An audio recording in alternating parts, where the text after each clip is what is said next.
සිරිලක ඇසිදිසි සරසවි පිම්බින දොරින් දොරට දොර මඩලාවයි.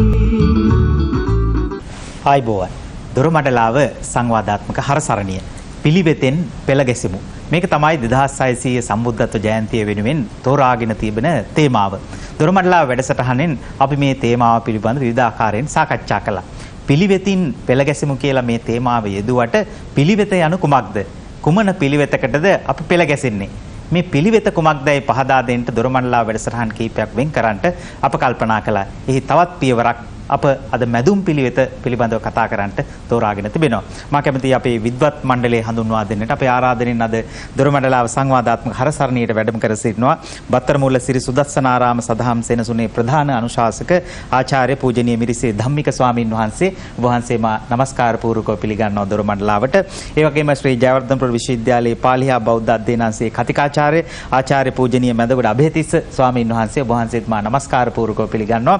ඒ වගේම පාලි බෞද්ධ පශ්චාත් උපාධි ආයතනයේ අධ්‍යක්ෂ ජ්‍යෙෂ්ඨ මහාචාර්ය සුමනපාල ගල්මංගොඩ මහත්මයා මුතුමාත් ඉතාමත්ම ගෞරවණීයව පිළිගන්නවා දොරමඩලාවට. අපේ හාමුදුරුවනේ අපි දන්නවා අපේ ශබ්දකෝෂය තුල විවිධාකාරයේ පිළිවෙත් තියෙනවා. ලෝකේ පුරා ක්‍රියාත්මක වන ලෝකේ පුරා අනුගමනය කරන විවිධාකාරයේ පිළිවෙත් තියෙනවා. ආර්ථික වශයෙන්, දේශපාලන වශයෙන්, සමාජීය වශයෙන්, සංස්කෘතිකමය වශයෙන් අපේ රටවල් අපේ සමාජයන් නොඑක ආකාරයේ පිළිවෙත් අනුගමනය කරනවා. මේ සියලු පිළිවෙත් අතරේ මැදුම් පිළිවෙත මධ්‍යම ප්‍රතිපදාව ඉහළ වන්නේ උතුම් වන්නේ කවර ආකාරයෙන්ද කියලා පැහැදිලි කරලා අපේ වැඩසටහන ආරම්භ කරමු. උතුම් බුදුරුවන සදහම් රුවනාරේ මහ සංඝරුවන තුනුරුවන් සතු අනන්ත අසිරිමත් වූ ගුණ බෙලින් අපින්වත් ස්වාමීන් වහන්සේටත් මහාචාර්යතුමාත් ඒ වගේම හසන්ත හෙට්ටිආරච්චි ඔබතුමාටත් ප්‍රේක්ෂක ඔබ හැම දිනාටමත් ජීවිත ගමනේ හැම සැනසෙල්ලක් සැලසෙලා පිළිවෙතින්ම පෙළ ගැසී ඒ උතුම් චතුරාර්ය සත්‍ය ධර්ම අවබෝධයම වේවායි පළමු කොට ඊ타මත් කරුණාවෙන් අදිෂ්ඨාන කරනවා. හසන්ත මහත්මයාණෙනි, මේ බුදුදහම පුරාම මැදුම් පිළිවෙත මජ්ක්‍ධිමා පටිපදා මේ වදන් පෙළ අපට ඊ타ම හුරු පුරුදු වදන් පෙළ මැදුම් පිළිවෙත. තථාගත බුදුරජාණන් වහන්සේගේ ඒ ආශ්චර්යමත් වූ ශ්‍රී සද්ධර්මයේ මූලිකව අඩංගු වෙලා තිබෙන්නේ මේ මධ්‍යම ප්‍රතිපදාව මැදුම් පිළිවෙත පාලි වචනේ මජ්ක්‍ධිමා පටිපදා කියන මේ අදහසත් එක්කයි. මේ මැදුම් පිළිවෙතට එන්න අතීත වූ දීර්ඝ වූ ගමනක් තියෙනවා. ඒ වගේම කතා රාශියක් තියෙනවා. හසන්ත මහත්මයාණන් අපිට එක විටම මැදුම් පිළිවෙත ගැන කතා කරන්න පුළුවනි. නමුත් මා ඊටාම කෙටි වෙලාවක් ගන්න කැමතියි අතීතයෙන් මෙතෙන්ට එන්න එවිට එක විටම මෙතනින් නැවතත් ආරම්භ කරන්න පුළුවන් වෙනවා අපි සියලු දෙනාටම. තථාගත බුදුරජාණන් වහන්සේ සම්මා සම්බුද්ධත්වයට පත් වෙලා උන්වහන්සේ දේශනා කළ උදාන වාක්‍ය අනුවත් අනේක ಜಾති සංසාරං ආදී වශයෙන් ඒ වගේම තවත් විටක විශ්වාසයක් පවතින බෝධි සූත්‍රයට අනුව පටිච්ච සමුප්පාද ධර්මය මුල් කරගෙනත් ඒ වගේම උන්වහන්සේ සම්මා සම්බුද්ධත්වයට පත් වෙලා පළමුවෙන්ම සිහිපත් කළ ඒ හේතුඵල ධර්මය පටිච්ච සමුප්පාද ධර්මය අනුවත් මෙයත් මුල් කරගෙන ආරම්භ කිරීමෙනුයි මජ්ක්‍ධිමා පටිපදා මැදුම් පිළිවෙත කියන අවස්ථාවට එන්නට ඕනේ. ඇයි තථාගත බුදුරජාණන් වහන්සේ මේ මැදුම් පිළිවෙතක් අපට සඳහන් කළේ? මැදුම් පිළිවෙතක්. එක විටම ධර්මයක් දේශනා කරන්න නැතුව මේ චතුරාර්ය සත්‍ය ධර්මයේ මෙයයි කියලා මේ මජ්ක්‍ධිමා පටිපදා කියන නම සමග අතීතයත් එක්ක සඳහන් කළ බැලුවොත් තථාගත බුදුරජාණන් වහන්සේ බෝධිසත්ව අවදීදී පටන් අප සාමාන්‍ය වචනයෙන් සඳහන් කරන අයුරින් සාරා සංකේය කල්පලක්ෂයක් පුරාවටම උන්වහන්සේ පරිශ්‍රණයක් කළා. ඒ ආර්ය පරිශ්‍රණය. එය තමයි දුකින් නිදහස් වෙන්නේ. සියලු සත්‍යෝ දුකකටපත් වෙලා සිටිනවා. මේ දුකින් නිදහස් කරන්නේ කොහොමද? මම දුකින් නිදහස් වෙලා ඒ සියලු සත්‍යෝ දුකින් නිදහස් කරන්නේ කොහොමද කියන එක අපි සියලු දෙනාටම අර පාඩම් ගහතා රත්නයේ මතකයි. බුද්ධෝහම් බෝධිස්සාමි මුත්තෝහම් මෝචේ පරේ ආදී වශයෙන් බුදු වෙමි අනුන් හට කරවමි අවබෝධ ආදී වශයෙන්. එහෙමනම් මේ දීර්ඝ වූ සංසාර ගමනේ උන්වහන්සේගේ අත්දැකීම් ඔස්සේ උන්වහන්සේ දුටුවා කොයිතරම් සියලු සත්‍යෝම දුක් විඳද කියන එක. ත්‍රිවිද්‍යා ඥානයේදී සම්මා සම්බුද්ධත්වයේ ලැබීමේදී පුබ්බේ නිවාසානුස්සති ඥානයයි චුතුපපාතක් ඥානය මේ ඥාන දෙකින්ම තමන් වහන්සේ හා සියලු සත්වයන්ගේ කඳ පිළිවෙත් එනම් චුති උපත් පිළිබඳව උන්වහන්සේ දුටුවා. මෙහිදී තේරුම් ගත දේ තමයි මේ පටිච්චසමුප්පාද ධර්මයක් මුල් කරගෙන සියලු සත්‍යෝම අපමණ වූ දුකකට පත් වෙලා ඉඳලා තියෙන දුක් විඳලා තියෙනවා. මෙන්න මේ ගමන ඔස්සේ තමයි උන්වහන්සේ සම්මා සම්බුද්ධත්වයට අදිෂ්ඨාන කරගෙන ප්‍රාර්ථනා කරගෙන දාන ආදී පාරමී ධර්ම සම්පූර්ණ කරගෙන පැමිණින් ওই දිගු කතාවක කෙලවර අවුරුදු 6ක් දුෂ්කර ක්‍රියා කරලා සම්මා සම්බුද්ධත්වයේ ලැබීම. අපිට ඊළඟට මේ මජ්ක්‍ධිමා පටිපදා කියන වචනය සමග හමු වෙන්නේ පළවෙනි ධම්ම දේශනාව ධම්මචක්කප්පවත්තන සූත්‍ර දේශනාව ඔස්සේ පටන් ගන්නෙ අර අත්තකිලමතාන යෝගයයි කාමසුකල්ලිකාන යෝගයයි මෙන්න මේ දෙකෙන්. හීනෝ ගම්මෝ පෝතුජ්ජනිකෝ අනරියෝ අනත්ත සංහිතෝ මේ ආදී වශයෙන් සඳහන් කරන හීන වූ ග්‍රාම්‍ය වූ අනාර්ය වූ මේ ආදී වශයෙන් සඳහන් කරලා මෙන්න මේ පොදු වචනයෙන් සියලු දෙනාටම පැහැදිලි කරුණු දෙක වඩා ශරීරයට දුක් දෙන්න එපා අත්තකිලමතාන යෝගය ඒ වගේම කාමසුඛල්ලිකාන යෝගය වඩාත් ඉන්ද්‍රියන් පිනවන්න එපා කියන අදහසත් එක්ක. එහෙමනම් මෙන්න මේ මැද මොකද්ද? ඔන්න වචනේ පටන් ගත්ත මැදුම් පිළිවෙත මජ්ක්‍ධිමා පටිපදා කියන අවස්ථාවත් එක්ක. හසන්ත මහත්මයාණෙනි මගේ අදහස හැටියට එදා බොහෝ කාලයක් බුදුරජාණන් වහන්සේ සම්මා සම්බුද්ධත්වයට පත් වෙන්න මේ උත්සාහ කළ කාලේ දුෂ්කර ක්‍රියා කළ කාලේ පටන් ඔවුන් විමුක්තිය හොයන්න උත්සාහ කළේ ශරීරයට වැඩි පිරිසක් දුක් දීමෙන් ඒ වගේම තවත් පිරිසක් ඉන්ද්‍රියන් පිනවීමෙන් සැප ලබා දීමෙන් මනස සතුටු කරලා මනස මුල් කරගෙන අස ආදී ඉන්ද්‍රියන් පිනවල මේක තමයි අපේ සැප මේක තමයි අපේ විමුක්තිය කියන සිත් ඒ අයගේ තිබුණා. ඒ නිසා තමයි උන්වහන්සේ සඳහන් කළ ඔය දෙකින්ම ඈත් වෙලා මැදක සිටින්න මජ්ක්‍ධිමා පටිපදා මධ්‍යම ප්‍රතිපදාව කියලා. හොඳයි මෙතෙන්ට අපි ගලප ගත්තොත් තථාගත බුදුරජාණන් වහන්සේ දේශනා කළ මහා සතිපට්ඨාන සූත්‍ර දේශනාව. මහා සතිපට්ඨාන සූත්‍ර දේශනාවේ කායානුපස්සනාවෙන් අනුතුරුව වේදනානුපස්සනාව කායානුව බැලීම ඊළඟට විඳීම් අනුව බැලීම සිතුවිලි අනුව බැලීම හතරවෙනි කරුණ තමයි ධම්මානුපස්සන. කායානුපස්සන, වේදනානුපස්සන, චිත්තානුපස්සන, ධම්මානුපස්සන. මේ ධම්මානුපස්සනාවේදී කොටස් 6ක් පිළිබඳව සඳහන් කරනවා. එනම් මුලින්ම ස්කන්ධයන් පිළිබඳව රූප වේදනා සංඥා සංකාර විඥාන පිළිබඳව ඊළඟට මුලින්ම සඳහන් කරන පංච නීවරණ ධර්ම පිළිබඳව කාමච්ඡන්ද ව්‍යාපාද තීන මිද්ද උද්ධච්ච කුක්කුච්ච විචිකිච්ඡා මේ පහ පිළිබඳව මේවා අත්තරින්න කියලා. ඒක දීර්ඝ කතාවක්. අපි ඒක කෙටියෙන් යමු. ඊළඟට ස්කන්ධ පහ පිළිබඳව ඊළඟට ආයතන 6 පිළිබඳව ඊළඟට සත්‍ය බෝධ්‍යාංග ධර්ම පිළිබඳව ඊළඟට චතුරාර්ය සත්‍ය ධර්ම පිළිබඳව හසන්ත මහත්මයාණන් මෙන්න මේ චතුරාර්ය සත්‍ය ධර්මයේ සඳහන් කරනකොට ඔතෙන්දී ආරෂ්ඨාංග මාර්ගයේ සඳහන් කරනවා අර අන්ත දෙක ගැනින් තොරව. එතෙන්දී මේ මජ්ක්‍ධිමා පටිපදා කතාවක් නෙමෙයි සඳහන් වෙන්නේ. දැන් සමාධිය දියුණු කරගෙන ඇවිදිලා රාග දෝෂ මෝහ ආදී කෙලෙස් ප්‍රහාණය කරන්න ඔය අර කතා දෙක නැහැ. එහෙමනම් අත්තිකිලමතාන යෝගයයි කාමසුකල්ලිකාන යෝගයයි තමා කොහොමද තමාගේ මේ ස්කන්ධ ධාතු ආයතනයන් නම් වූ මේ ශරීර පුඤ්ජයෙන් අත්හැරීම පුරුදු කරන්න කියන එක.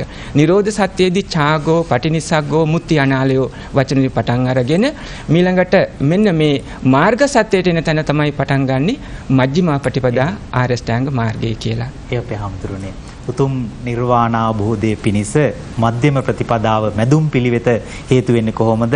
මග සකස් කරන්නේ කොහොමද? පසුබිම සකස් කරන්නේ කොහොමද කියලා අපේ හාමුදුරුවෝ පැහැදිලිව විග්‍රහ කළා.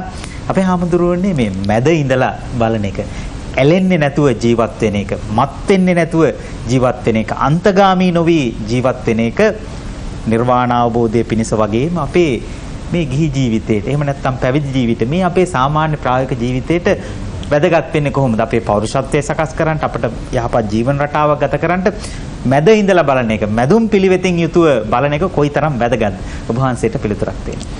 වසන්ත මහත්මයා දැන් මෙදුම් පිළිවෙත කියන එක සම්බන්ධයෙන් සාකච්ඡා කිරීමේදී අපි හාමුදුරන් වහන්සේගෙන් අවසරයි වගේම මහාචාර්යතුමනි අපි මේක පිළිබඳව ඉතාමත්ම නිවැරදිව සහ සූක්ෂමව දකින්න ඕනේ. එකක් තමයි මේ මධ්‍යම ප්‍රතිපදාව පිළිබඳව සමාජගත අදහස අපි ඒක ප්‍රතික්ෂේප නොකර නමුත් ඒකට අර්ථකථනය නිවැරදිව සපයන්න වෙනවා. ඒ වගේම තමයි බුදුදහමේ විමුක්තිගාමී මාර්ගයට අනුකූලව මේ මධ්‍යම ප්‍රතිපදාව කොහොමද යන්නේ කියන එක පිළිබඳව කතා කරන්න වෙනවා. මෙතනදී මෙදුම් පිළිවෙත අපි එහෙම නැත්නම් මජ්ක්‍ධිමා ප්‍රතිපදාව ආර්ය අෂ්ටාංගික මාර්ගය කොතනද නියෝජනය කරන්නේ ධර්මයේ කියන එක අපි ඉස්සලා හොයා බලන්න වෙනවා. දැන් අපි ගත්තොත් එහෙම දැන් චතුරාර්ය සත්‍ය මාර්ග සත්‍ය හැටියට තමයි මේ ආර්ය අෂ්ටාංගික මාර්ගය නැත්තම් මෙදුම් පිළිවෙත තියෙන්නේ. මේ චතුරාර්ය සත්‍ය කරුණු 4ක් කෙරෙනවා. ගොඩක් අය මේ චතුරාර්ය සත්‍ය අවබෝධය කියන එක ගත්තා මේ අවබෝධ කරගන්න තියෙන එකක් හැටියට පෙන්වන්නේ. බුදුදහමේ අවබෝධ කරගන්න තියෙන චතුරාර්ය සත්‍යම නෙමෙයි. බලන්න අභිඤ්ඤයං අභිඤ්ඤාතං භාවේ තබ්බංච භාවිතං පහතබ්බං පහීනං මේ තස්මා බුද්ධෝස්මි බ්‍රාහ්මණ. බුදුහාමුදුරුවෝ පෙන්වන්නේ අභිඤ්ඤයං අභිඤ්ඤාතං තේරුම් ගන්න ඕන දේ තේරුම් ගත්තා. ඒ මොකද්ද තේරුම් ගන්න ඕන දේ දුක. ඒ වගේම තමයි භාවී තබ්බංච භාවිතං වඩන්න ඕන එක වැඩුවා. ඒ තමයි ආර්ය අෂ්ටාංගික මාර්ගය. පහතබ්බං පහීනං මේ ප්‍රහාණය කළ යුතු දේ ප්‍රහාණය කළා. එනම් තෘෂ්ණාව ඊළඟට සාක්ෂාත් කළ යුතු දේ සච්චිකාතබ්බ කියන එක සාක්ෂාත් කළ යුතු නිර්වාණය. එතකොට මේන් වඩන්න තියෙන එක විතරයි මේ ආර්ය අෂ්ටාංගික මාර්ගය හැටියට පෙන්වන්නේ ආර්ය අෂ්ටාංගික මාර්ගය වැඩි යුතුයි කියලා. මේ සම්බන්ධයෙන් විසුද්ධි මාර්ගයේ පෙන්නනවා මේක භාවිතබ්බ ධර්මයක් හැටියට එකාකාරයි. ඒ වගේම සමත විපස්සනා හැටියටත් මෙතන වෙන් වෙනවා මේ ආර්ය අෂ්ටාංගික මාර්ගයේ එහෙමත් නැත්නම් වැඩි යුතු එක. එතකොට දෙආකාරයි. ඒ වගේම තවත් විදිහකින් පැහැදිලි කරනවා මේක සීල සමාධි ප්‍රඥා හැටියට ශික්ෂා හැටියටත් වැඩි වෙනවා. එතකොට මෙන්න මේ සීල සමාධි ප්‍රඥා ශික්ෂාවන්ට බෙදෙන ආකාරයෙන් තමයි මේ ආර්ය අෂ්ටාංගික මාර්ගය නිවැරදිව අපි තේරුම් ගන්න ඕනේ අපේ බෞද්ධ ප්‍රතිපදා මාර්ගයට සම්බන්ධ වෙන පිළිවෙල. දැන් ගත්තොත් එහෙම සම්මා දිට්ඨි සම්මා සංකප්ප දෙක. මේ දෙක වැටෙන්නේ කුමකටද? ප්‍රඥා ගණයටයි. සම්මා වාචා සම්මා කම්මන්ත සම්මා ආජීව තුන. මේවා වැටෙන්නේ සීලයටයි. සම්මා වායාම සම්මා සති සම්මා සමාධි තුන වැටෙන්නේ සමාධියටයි. එතකොට ප්‍රඥා සීල සමාධි කියන මේ තුන තමයි එහෙම නැත්නම් ත්‍රිශික්ෂාව තමයි ආර්ය අෂ්ටාංගික මාර්ගය තුළ මධ්‍යම ප්‍රතිපදාව තුළ වැඩෙන්නේ. මෙතනත් දැන් අපි ගත්තොත් එහෙම සම්මා දිට්ඨි කියන එක.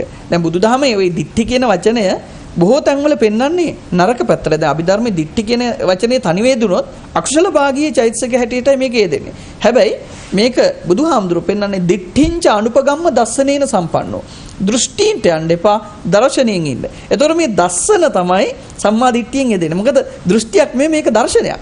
එතකොට සම්‍යක් දෘෂ්ටිය එහෙමත් නැත්නම් නිවැරදි දැක්ම කියන අර්ථයෙන් ගත්තාම චතුසංචේ සම්මා දිට්ඨි කම්මස්සකතා සම්මා දිට්ඨිය ආදී වශයෙන් ඒ පෙන්වන සම්‍යක් දෘෂ්ටිය. සම්මා සංකප්ප ගත්තත් එහෙමයි. නික්කම්ම අව්‍යාපාද අවිහිංසා. ඒ වගේම සම්මා වාචා ගත්තොත් ඔය චතුර්විධ වාග් අකුසලයන්ගෙන් වෙන් වෙච්ච වචනේ.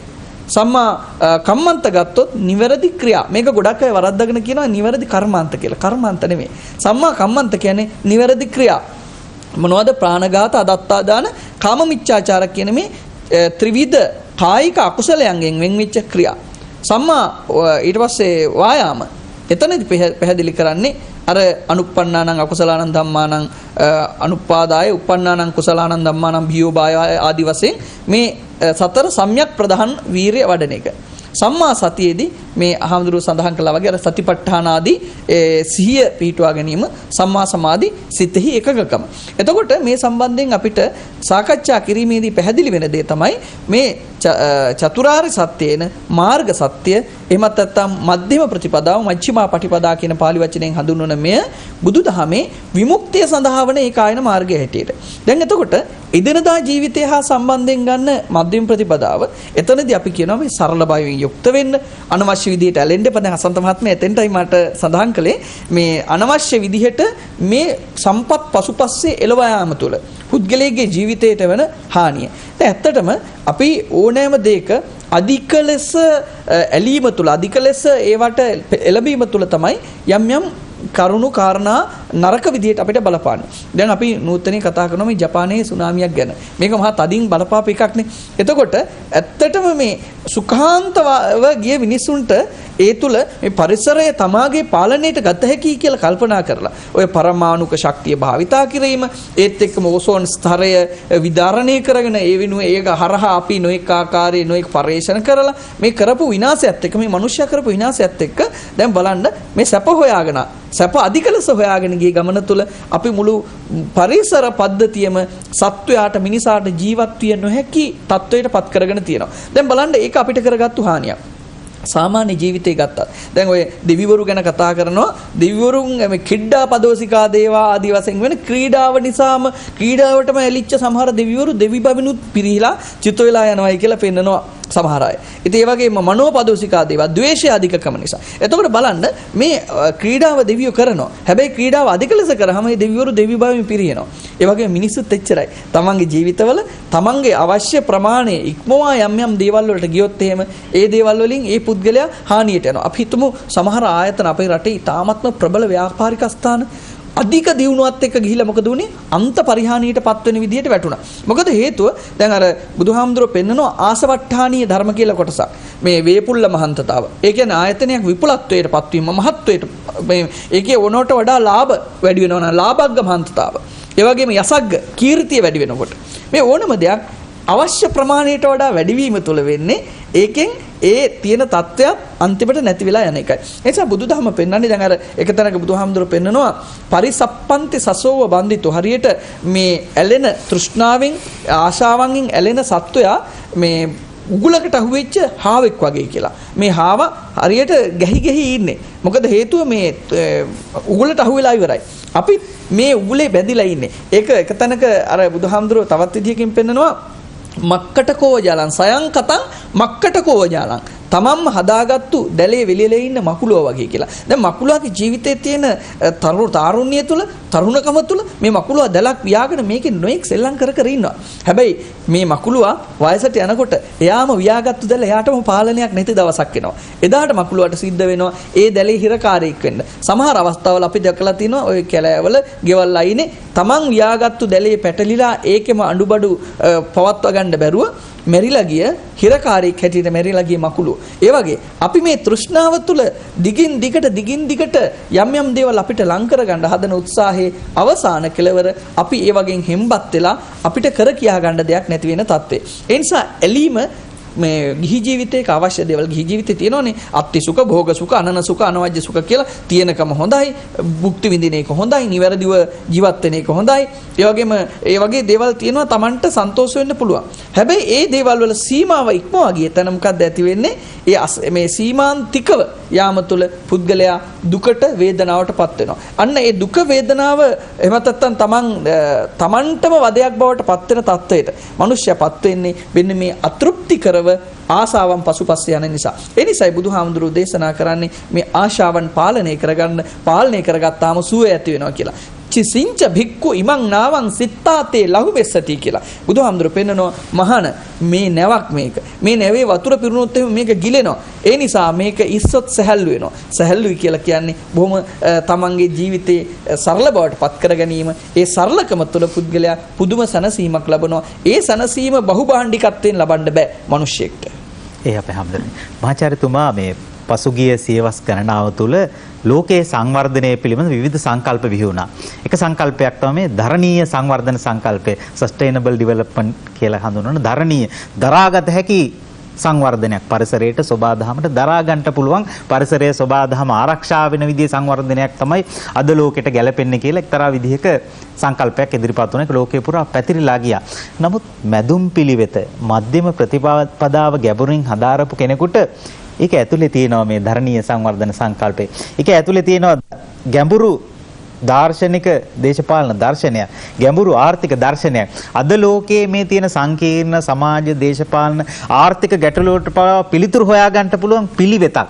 සර්වකාලීන. සමහර මේ සංකල්ප කාලීනයි. නමුත් මේක සර්වකාලීන පිළිවෙතක් මේක ඇතුලේ තියෙනවා. ඔබතුමාට පිළිතුරක් තියෙනවා. අපේ ගෞරවනීය ස්වාමීන් වහන්සේලාගෙන් අවසරයි හසන්ත මහත්මයාණනි. මම හිතනවා අපි අද හුඟක් දුරට මේ මාතෘකාව යටතේ කතා කරන්න ඕන දේවල් අපි පසුගිය සාකච්ඡාවේදී සාකච්ඡා කළා. ඒවා නැවත කීමේ මම හිතනවා අවශ්‍යතාවක් නැහැ.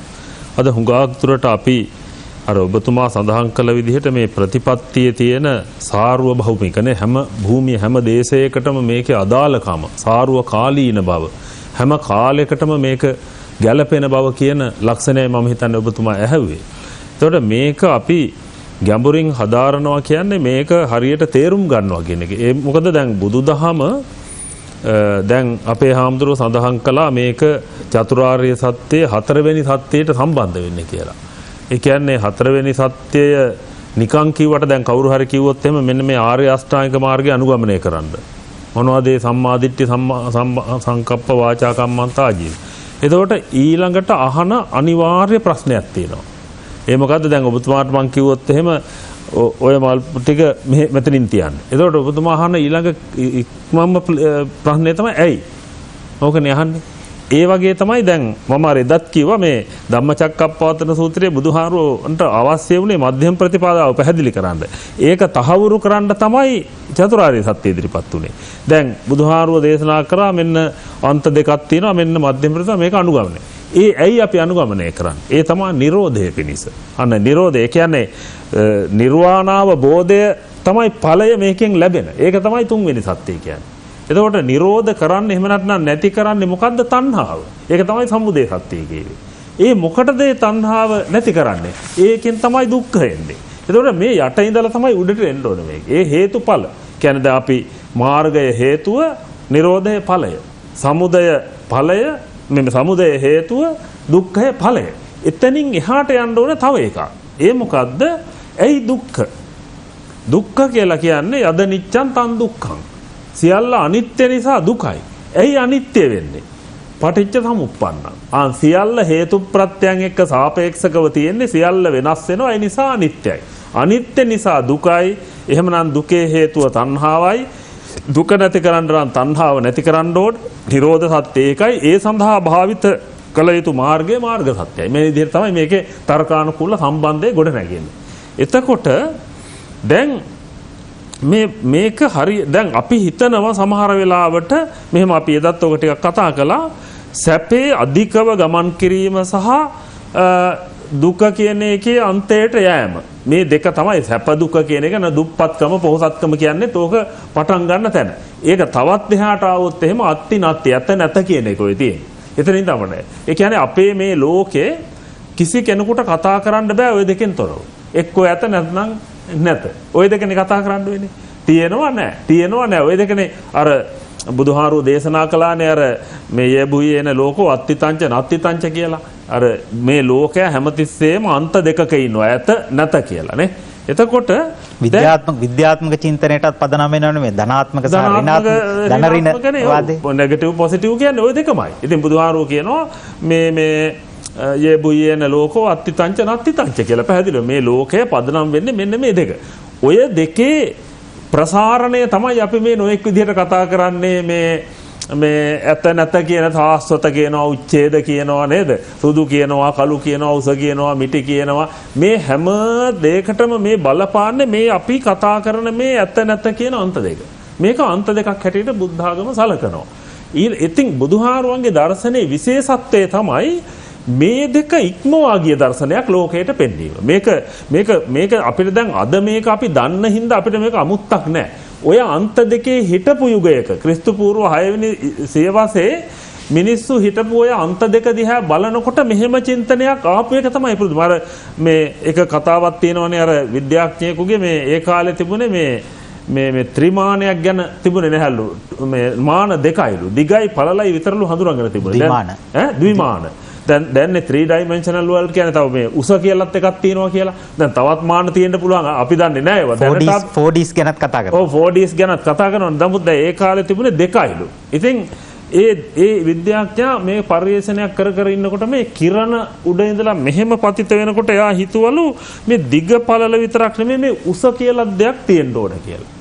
දැන් බලාපුවහම මේක හොයාගෙන හරි අලුත් හොයා ගැනීමක්. පස්සේ කැඳවුවලු ඔක්කොම විද්‍යාඥයෝයි මහජනතාවයි කැඳවලා තැනකට දේශනය කරන්න මේ අලුත් හොයා ගැනීම. ඉතින් මෙයා දේශනය කළාලු පැයක් කමාරක් මෙන්න මෙහෙම මේ අපි මෙතෙක් කල් හිතාගෙන ඉන්නේ මේ ද්විමාන නමුත් මේ තුන්වෙනි මානයකුත් තියෙනකොල්ල. දේශනේ ඉවරෙච්ච ගමන්ම කට්ටිය මෙයාව ගිහිල්ලා පිස්සන් කොටුවට දැම්මලු. පිස්සෙක්ටි. ඒ වගේ එකක් අපි මෙතනත් හිතන්න ඕනේ. දැන් මේ ලෝකේ ඔක්කොම දැනටත් ඉතින් හුඟක් රටවල් එහෙම තමයි ඉන්නේ. මේ අන්තගාමිත්වයක ඉන්නේ. ඒ දැන් ඒක සංවර්ධනය කියලා යන්නේ මොකද්ද? කොහෙද සංවර්ධනය කෙරවල තියෙන්නේ? කෙරෝලක් නැහැනේ. එතකොට ඒ කෙරෝලක් නොදකින අන්තයක් කරා යන්නේ මේ මධ්‍යම ප්‍රතිපදාව නැති හින්දා.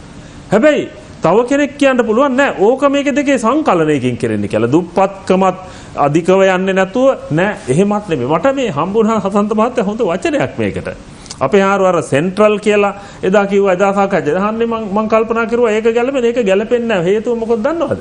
ඔය සමහර උගත්තු ඕක පාවිච්චි කරලා තිනවා. දැන් අපේ මහාචාර්ය කළුපහන මහත්මයාත් සෙන්ට්‍රල් ෆිලොසොෆි ඔෆ් බුද්දිසම් කියලා පටිච්චසමුප්පාදයට පාවිච්චි කරලා තිනවා. දැන් මම බැලුවා මේ ඩික්ෂනරියේ එදා හාඳුරුව මේක සඳහන් කරාට පස්සේ ගිහලා සෙන්ට්‍රල් කියලා කියන්නේ එක්කෝ අනිත් බොහෝ දෙයක් මේක මත පදනම් වෙනවා කියන එක. දැන් සෙන්ට්‍රල් ගවර්න්මන්ට් කියලා කියන්නේ අනිත් ඔක්කොම ප්‍රාදේශීය රාජ්‍ය ඔක්කොම මේ රජයේ මත පදනම් වෙලා තියෙනවා. එහෙම නැත්නම් දැන් සෙන්ට්‍රල් නර්වස් සිස්ටම් කියවහම මේ ප්‍රධාන ස්නායු පද්ධතිය තුලින් අනිත් ඒවා විහිදිලා යනවා. එතකොට ඒක මත අනිත් ඒවා යැපෙනවා. එහෙම නැත්නම් ඒකෙන් අනිත් ඒවා විහිදිලා යනවා කියන අදහස තියෙනවා. නමුත් PTS dictionary Pali text society Pali ඉංග්‍රීසි ඩික්ෂනරි මම බැලුවා මේකට වචනයක් ගන්න. එයා හැබැයි දෙනවා නිකන් ඉන්වර්ටඩ් කම ඇතුලේ දීලා තියෙන්නේ. නමුත් ඒක මේ තේරුමක් හැටියට නෙමෙයි. නමුත් මම හිතනවා හොඳම මධ්‍යම බෞද්ධ මධ්‍යම ප්‍රතිපදාවට තියෙන හොඳම ඉංග්‍රීසි වචන ඒක ලංකාවම දන්නවා අම්පය.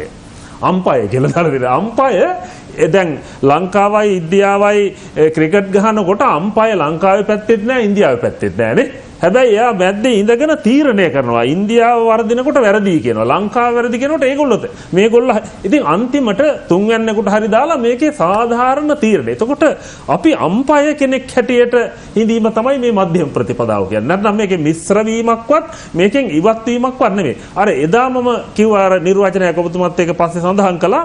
මොකද අපි හරියට හැදුනහම ඒ කියන්නේ අර ආර්ය අෂ්ටාංගික මාර්ගයේ තියෙන සීල සමාධි ප්‍රඥා කියන්නේ පුද්ගලයාගේ බාහිර චර්යාව සංවර කරගෙන මානසික චර්යාව සංවර කරගෙන හොඳ විද්වත් අවබෝධයකින් යුක්තව ප්‍රඥාවෙන් යුක්තව ඉන්න මිනිහට පේනවා මේ දෙපැත්තමනේ. ඒ කියන්නේ මේකේ වැරද්දක් තියෙනවා නම් ඒක පේනවා. මේකේ වැරද්දක් තියෙනවා නම් ඒකත් පේනවා. මේකේ හොඳක් නම් මේකේ හොඳක් නම් දෙකමත් පේනවා. ඒ නිසා එයා දැනගන්නවා මා මොකද්ද කළ යුත්තේ කියලා. දැන් සමහර වෙලාවට මෙහෙමත් හිටින්න පුළුවන්. නරකම දෙකක් තිබුණාම දැන් අපි හිතමු ලෝකේ නරකම දෙකක් තියෙනවා. දැන් අපිට අනිවාර්යෙන් එකක් තෝරන්න වෙනවානේ. එතකොට වැඩි හොඳට එතකොට නරක අඩු එක අපි තෝරා ගන්නවානේ. එහෙම වෙනවනේ. දැන් සමහරට අපි කියනවා කියන පව්කාරයෝ කියලා. පව්කාරයොත් ඉන්න පුළුවන් පින් අඩු මිනිස්සු ඉන්නත් පුළුවන් නේද? පව්කාරයොත් දුක් විඳිනවා පින් අඩු මිනිස්සුත් දුක් විඳිනවානේ. ඉතින් අපිට එතනදී පව්කාරයට වඩා පින් අඩු මිනිස්සයා හොඳයි කියලා කියන්න පුළුවන්. ඒ වගේ මම හිතනවා මේකෙදි ඔය සංවර්ධන සංකල්පය කියන එක නූතන ලෝකයට ඔය දැන් ඔබතුමා කිව්ව අර ධරණීය සංවර්ධනය දරාගත හැකි. ඉතින් දරාගත හැකි කියන එක ඒ අදහස කියන්නේ අපිට දැන් උදාහරණයක් හැටියට ගත්තොත් දැන් අපේ මේ අත තියෙනවා නම් මේක අඟලක්වත් අපිට දික් කරන්න බෑනේ. කකුල අඟලක්වත් දික් කරන්න බෑනේ. අපිට කටක් තියෙන මේ විදිහට අපිට තියෙනවා අපිට අර බුදුදහමේ කියන අර මේ අල්පේච්ඡතාවනේ. දැන් මම හොඳම නිදසුනක් කියන්නද ඕකට එකක්. සිගාලෝවාද සූත්‍රය ගන්නකො. දැන් අපි ඕකේ මේ ඒකේන භෝගේ බුඤ්ජය හතර ආදායම හතර කොටසකට බෙදලා එක කොටසක් පරිභෝජනයට ගන්න කියන්නේ නේ. දැන් බලන්න කොයි මිනිස්සයද ඕක කරන්න කියලා. මේ මෙතනයි තියෙන්නේ. දැන් එහෙමනම් එතන මධ්‍යම ප්‍රතිපදාව කියන්නේ ඒකනේ. ඒ කියන්නේ දැන් බලන්න අපි හම්බ කරන දේ ඔක්කොමත් වේදම් කරලා ණය වෙලත් කනවා බොනවනේ. දැන් බලන්න අද වෙනකොට මේ රෙදි ගන්න තැන් වල ඉන්න තරම් බලන්නකෝ. රෙදි කනවද කියලා හිතෙනවා. ඒ කියන්නේ දැන් මේ රෙදි නැතුව හිටියද කියලා හිතනවා මෙච්චර කාල. දැන් බලන්නකෝ මේ මම කියන්නේ දැන් ඒ කියන්නේ හිතන්නකෝ දැන් ඒ කියනනේ හතරෙන් එකයි වේදම් කරන්න කිව්වේ ඇඳුම් පැළඳුම් කෑම්බීම් ඔය ඥාති මිත්‍ර සංග්‍රහ ඔය ඔක්කොටම හතරෙන් එකයි. දැන් බලන්නකෝ මෙතන මධ්‍යම ප්‍රතිපදාව කිව්වේ ඒකනේ. එතකොට අනිත් තුනම ආයෝජන අනාගත පරපුර වෙනුවෙන් තමන්ගේ අනාගතය වෙනුවෙන්. දැන් බලන්නකෝ කර්මාන්තවල ආයෝජනය කියන්නේ අපි බැංකුවේ හරි දානවා නම් ඒ කොටස් දෙකක්. ඊළඟට අනිත් එක ආපදාවන්නේ. එතකොට හතරෙන් තුනක් කවුද මට නම් දන්නේ නැහැ හතරෙන් එකක් විතරක් කෑමට විදම් කරන අය ඉන්නවද කියලා. ජීවිතේට තමයි ඔක්කොමනේ. ගෙවල් හදන්නයි, කෑම්බීම් ගන්නයි, ඇඳුම් පැළඳුම් වලටයි, සුඛෝපභෝගී විහරණ වලටයි මේවටනේ ඔක්කොම වියදම් යවන්නේ. දැන් ඊළඟට ඒත් කමක් නැහැ. ඒකෙන් යහපතක් වෙනවා නම් මොකද්ද වෙන යහපත? එක්කෝ 40 45 එනකොට එක්කෝ සීනි, එක්කෝ කොලෙස්ටරෝල්, එක්කෝ ප්‍රෙෂර්. මේ එක්කෝ නන මේ ඔක්කොම. ඉතින් මේ කෑමෙන්නේ මේක වෙන්නේ. දැන් අපි ඉස්සර කන කෑම කෑවනම් විකාල භෝජන කියලා අඩු ගානේ මාසෙකට දවස් 4ක් රැයට කෑවේ නෑනේ. ඒ කියන්නේ සිල් ගත්තනේ. ඉතින් කොච්චර හොඳ නිරෝගී බවක්ද. ඊළඟට අර මම නිතරම කියනවා මෙහෙත්වා දිවා විකාල භෝජන. අපේ රටවල් වලට බටහිර රටවල් වල වගේ මේ හැමතිස්සෙම කන්න ඕනේ නැහැ. උදේට කෑවහම ආයි දවල්ට. දවල්ට කෑවහම ආයි රැට. ඔය අතර කිසි කෑමක් නැහැ වතුර විතරයි. මේ ටික කරනවා නම් මොනතරම් සංවර්ධනය. දැන් අපි ඕක පිළිගන්නේ නැතුව මේ අනවශ්‍ය අධි පරිභෝජනය පදනම් කරගත්තු සංවර්ධනයක් කරා යන්න ගිහිල්ලානේ මේ අපි අමාරු වෙట్లా තියෙන්නේ නේ. ගණ්ඩ කියන්නේ සමබර ආහාර වේලක්. සමබර ආහාර වේලක්. අධි පෝෂණයත් අහිත කරයි, පෝෂණයක් නැතිකමත් අහිත කරයි. ඉතින් ඔය දෙකටම නැතුවනේ අපි මැද එකක් කියලා කියන්නේ අපිට දරා ගන්න පුළුවන්. අර ඔබතුමා කිව්වේ මේකේ ධරණීය කියන අදහස තියෙනවා කියලා. මොකද අපිට ගැළපෙන ඒ කියන්නේ අර මත්තඤ්ඤුතාච භත්තස්මින් නේ අර ආහාරේ පමණ දැන ගැනීම. ඉතින් පමණ දැන ගැනීම කියන එක ඒ අය සතුයිනේ. දැන් මං දන්න පමණ හාමුදුරන්ට වෙනස් වෙනවානේ. ඒ කියන්නේ ඒකනේ අර අපේ මධ්‍යම ප්‍රතිපදාව කියන්නේ තමන් අවබෝධ කරගත්තාම මගේ පැවැත්මට ඉවහල් වෙන්නේ මේ ප්‍රමාණය කියලා ඒක මගේ මධ්‍යම ප්‍රතිපදාවනේ. සමහරට දැන් හසන්ත මහත්තයාගේ ජීවිතයට අනුව ඒක සමබරව පවත්වා ගන්න අවශ්‍ය ප්‍රමාණය එයාට වෙනමයිනේ. ඒ නිසා අපිට නිශ්චිතව කියන්න බෑ, ගණනය කරන්න බෑ මධ්‍යම ප්‍රතිපදාව. මම හිතනවා අපිට දරා ගන්න පුළුවන් කියන්නේ අපිට අපේ පැවැත්මට අදාළ විදිහට අපේ ජීවිතේ අපි ගෙනියනවා නම් මම හිතනවා එතන තමයි මධ්‍යම ප්‍රතිපදාව තියෙන්නේ කියලා. අපේ ආඳුරනේ මට අවසර දෙන්න පාලක මැදිරියට යන්න අනුග්‍රහක බෞතුන්ගේ පණිවිඩ කීපයක් සඳහන්.